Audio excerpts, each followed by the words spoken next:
Enteekateeka ezimu eziwoomeddwamu omutwe Ssaabasajja Kabaka okuggya abantu mu bwavu y'emmwanyi terimba era nga bangi ku bantu mu masaza ag'enjawulo balimye emmwanyi okusobola okunoga ku nnusu.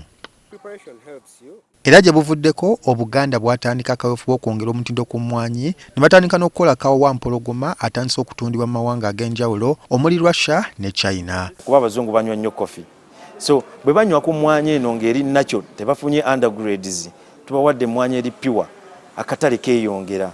Ate ky'omanya nti demand gyekoma okubeera ennyingi naffe gye tukoma okukola ki okuba supplying obulungi sebo. Katikkiro Charles Peter Mayiga bw'abadde asisinkanye ssaabawandiisi wa NRM Richard Todwong asabye gavumenti ya wakati okuwagira kaweefube wa mmwanyi terimba okusobola okuggya abantu mu bwavu. Mwe bannamawulire mumanyi bulungi kaweefube gwe tuliko wa mmwanyi terimba.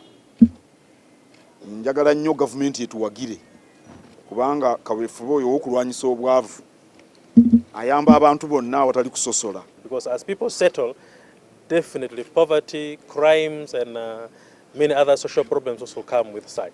So it is always a partnership with the government that the kingdom should join hands with the government to work on how to address and mitigate some of these challenges that come with the population increase in the center. Ensonga y'okutumbula ebyobulamu nayo tebusiddwa maaso naddala okukendeeza omuwendo gw'abantu abalina mukenenya. Ssaabawandiisi abadde ambuulira ebibalo bye bakuŋŋaanyizza ku kawuka ka siriimu engeri gye katambula naddala mu Buganda. Ebibalo ebyo njagala nnyo okubyetegereza ndabe kaweefube gwe tuliko Kabaka ng'alwanyisa mukenenya atuuseewa. Raymond Tamale, NTV Akawungeezi.